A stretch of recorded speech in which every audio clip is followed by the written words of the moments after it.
him respond, and then we'll give the remaining members the other option. So go ahead, Mheshimiwa Ndindi.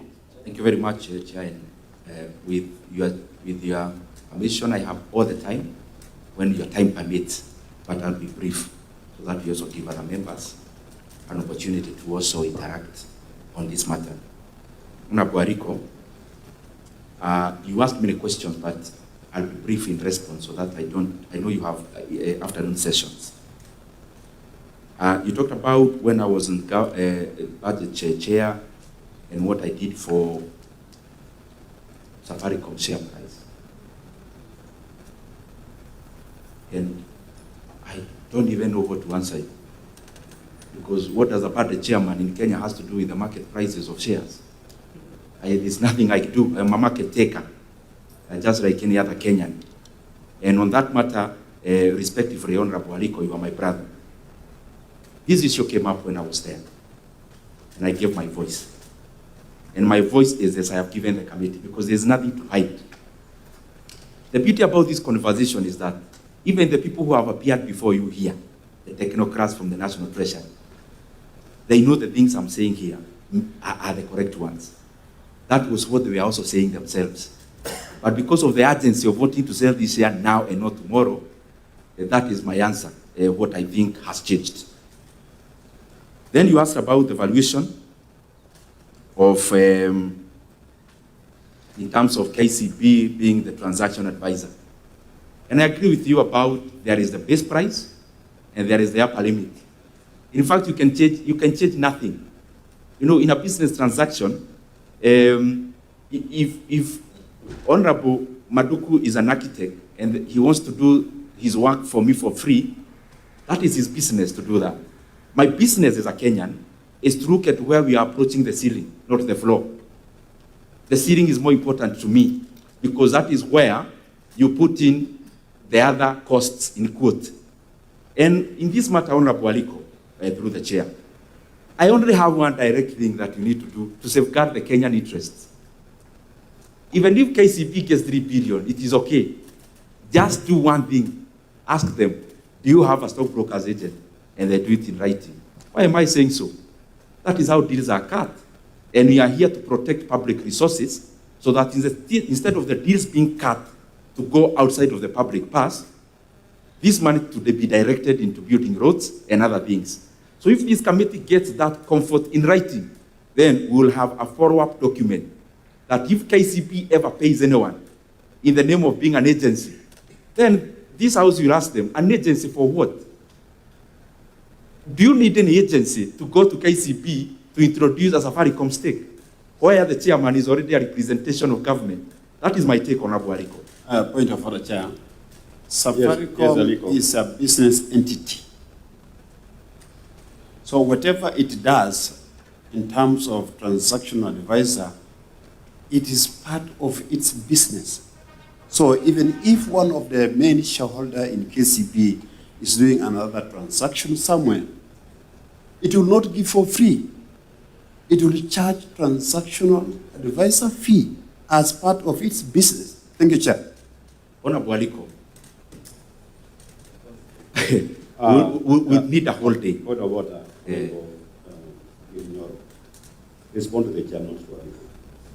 And I'm the chair now. Thank you, Chair. Chair, because I'm answering Honorable Aliko, just to put it in perspective, through the chair, I'm answering Honorable Aliko's question.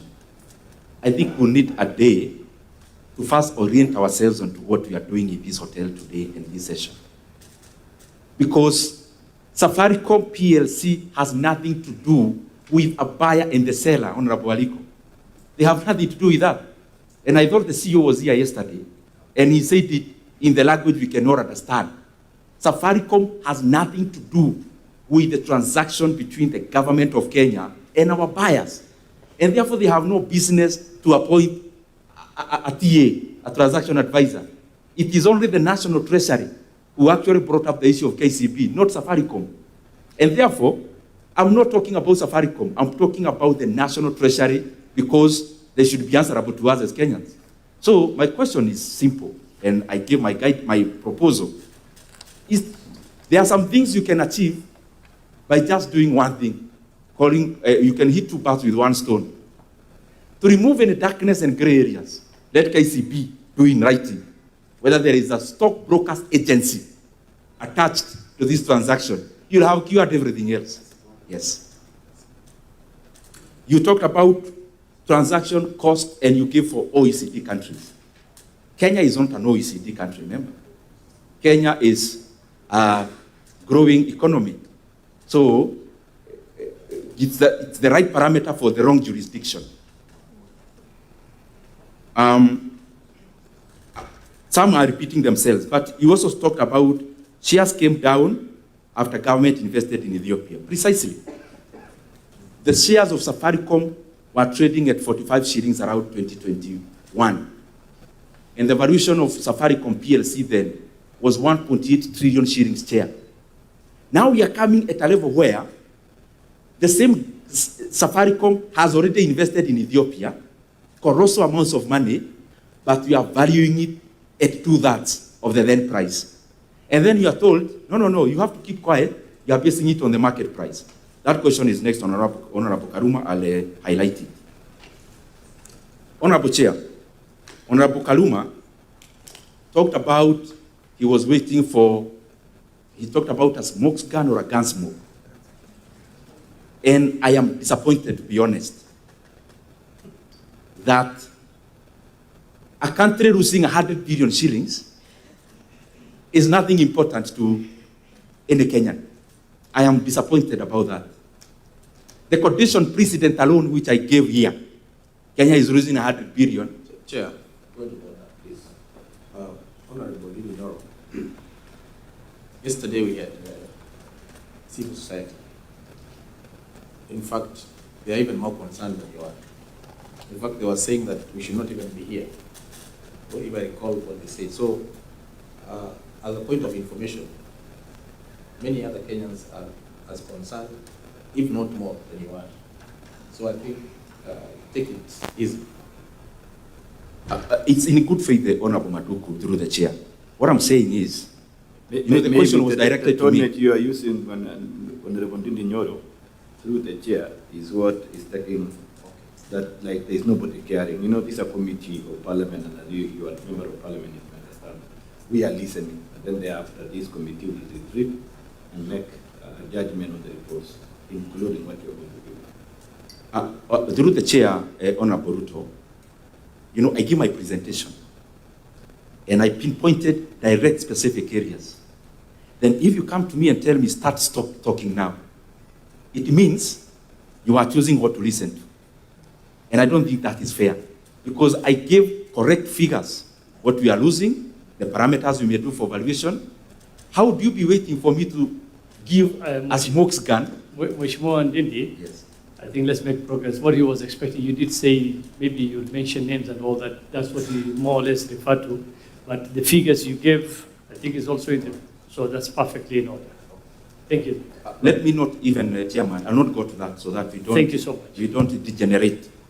But with humility, what I presented, I feel is very important, because we are losing so There much is no money. doubt it's very important. That's why we're all here, and I'm sure you took your time to research, do all the works that need for you to appear before this committee, and even giving your time to come and give your views to this committee, I think is a huge sacrifice for a member of parliament. So no doubt that you put in a lot into this. And that's why we want to hear you. And we don't want to digress so that we lose the main reason that you're here for. Thank you. Thank you, Chair, and I'll not go to anything that would harm the ambience of this meeting. In terms of valuation, Honorable Karuma, through the chair, was more about valuation, and he asked whether I can come up with a specific figure. It is possible, yes, but this is the point. It will still be subjective. You get what I mean? My question is not about whether I have a figure or the other person has. My question is about the process of getting into that figure. The figure that we are giving, by all contexts, even the other shareholders who appeared, we cannot agree it is grossly undervalued based on the presentation that you had and the valuation parameters that has been put forth. And again, there is one way we can strike that, And I like Honorable Karuma, Honorable Chair. He was telling me, tell us how to do it, but don't mention. In fact, I wrote it. How can we come up with a valuation, the right valuation, but he also put a rejoinder, but don't tell us about competitive bidding. It's like saying, please tell me how I can cure malaria, but don't talk about malaria queen. I don't know what to say on that, because I think the best way to realize this value is to subject this transaction into global competition. When you have people bidding, and I gave examples which I don't want to go into, of rare bingo, where I didn't read, I was a participant. A share that was 27.5, just like the current valuation of Safaricom by the time of announcement. But we ended up pocketing 85 shillings. Why? As I answer that question about Honorable Karuma. You know, I was listening also to the National Treasury and other people talking about market. Vodafone can buy from the market. It is fine. Why can't they go and buy? I also threw the same question. It is for one answer. When you are dealing with a block sale, you input a huge premium based on availability. Today, if I wanted to buy Safaricom shares, only 2% of Safaricom I will not get in this market. So you have to do it an off-the-market transaction. And the more the reason when it is an off-the-market transaction, it comes with a huge premium. It's not Safaricom that is first to do that. The last 1 year we have had Baburi being bought by Amazon. If you look at the price 1 year prior to the day of exactly 1 year prior to the day of transaction, Amazon paid 175% upside. But those giving examples are talking about 6 months for convenience, because the market already knew there was a transaction and the share had already started to respond. I talked about Rea Vipingo. I can talk about Kenokobi. Kenokobi also was listed and also had a block sale. Block sales across, that is what happens. And now what you do in the block sale, you go outside the market. You know, the market is already an auction for small-time shareholders like me and you, where we go buy 100 shares today, 200 shares today. The market provides liquidity. When I need to pay school fees, I go and sell the shares. And therefore, the market, what it does, it assigns the value for the retail shareholders market. However, when you are doing a block sale outside of the market, and Safaricom, I'm repeating, is not the first one, they generate humongous premiums. And, Chairman, this is my question. If there is nothing to hide, if we are above board, why can't we just, we will not even spend money to advertise. We'll just signal to the market. Safaricom is on sale. We open bids for only 2 months. I can guarantee you, Chairman, that 2 or 4 billion will get even an upside of 350 billion for the same stake. And I'm basing on the P ratios that I gave of different telcos and different companies of that nature. Now, as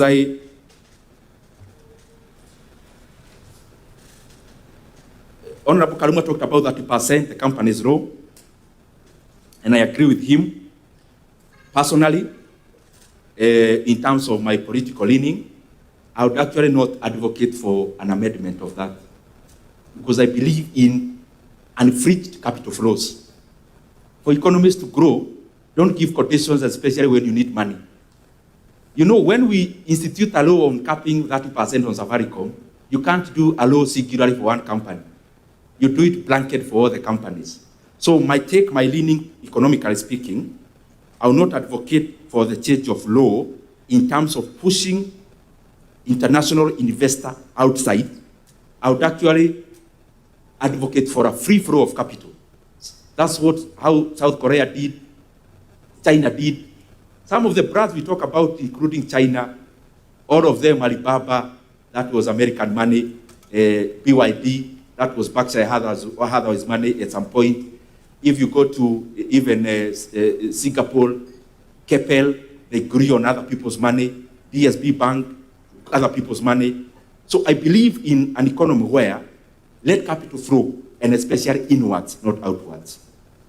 The other thing is the same Honorable Karuma asked. You know, this is the confusion we are being we may get into. Oh, Vodafone can buy this share cheaply in the market. Okay, they are reasonable. Let them go and buy. I'm repeating. They will not get supply. There is only 25% stake listed for Safaricom. Some are already held by institutional shareholders who are not selling because they know the price is not the current one. They know the market does not represent the valuation.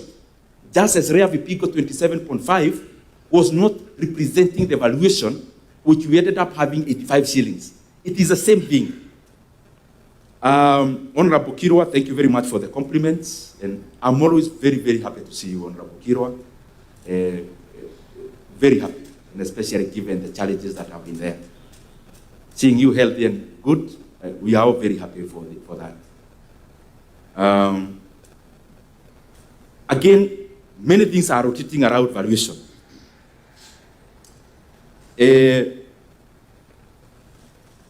I think that is the valuation, because it's cutting across. The way to handle valuation is to go to the markets. There's no way we are going to run away from that.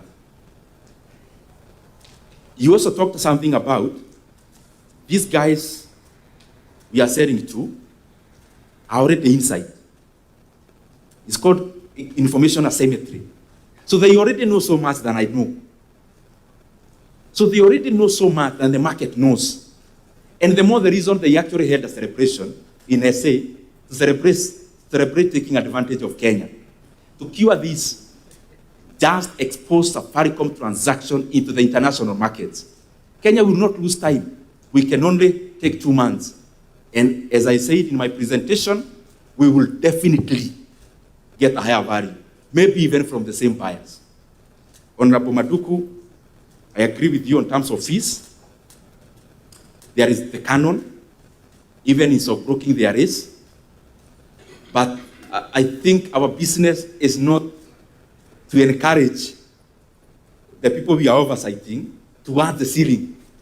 Our business is to push them towards the floor. Because any savings between the floor and the ceiling, any saving in there is going directly to the Kenyan people through various services. You also talked about divestitures that happens in terms of breaking the parts. Unfortunately, the companies you gave, none is in the business like the one, none is close to Safaricom in the business they are in.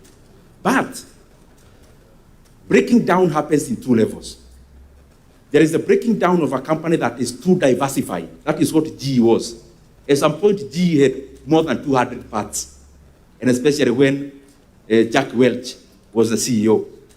So there is a difference between when you have an agricultural company that also does telco, that also manufactures carpets, that also manufactures camera. That was what GE was. And that is why they are breaking down. What am I trying? I'm looking for words so that they fit into the explanation. Safaricom, you are talking about a company with 3 parts, which all can be a client to each. But beyond being a client to each, at our company will be a client to the telco. And the fintech will also be a client to the telco. But beyond that, it opens the 3 entities to do business with other people. If you are in Kenya and you need to use towers, then you'll go to a tower company that is independent. However, the shareholding will be split across all the 3 entities. The same shareholding that there is in the group will percolate in the 3.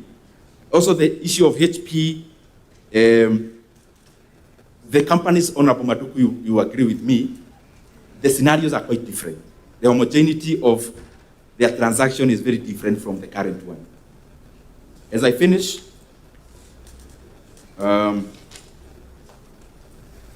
cross-listing, I agree, especially regionally.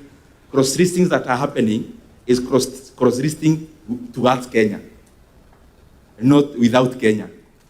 What I mean is that we have regional companies listing in Kenya, like Umeme, like the Bank of Kigali is listed in the NSC, but we barely don't have a lot of Kenyan companies listed elsewhere.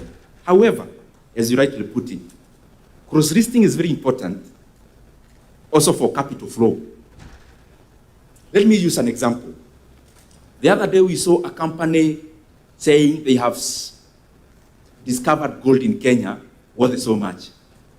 If you look at that company, a small entity, it was actually at some point listed in the LSE. So they go there, they raise the money, but the money comes to grow our country. It is the same arrangement we should have and encourage.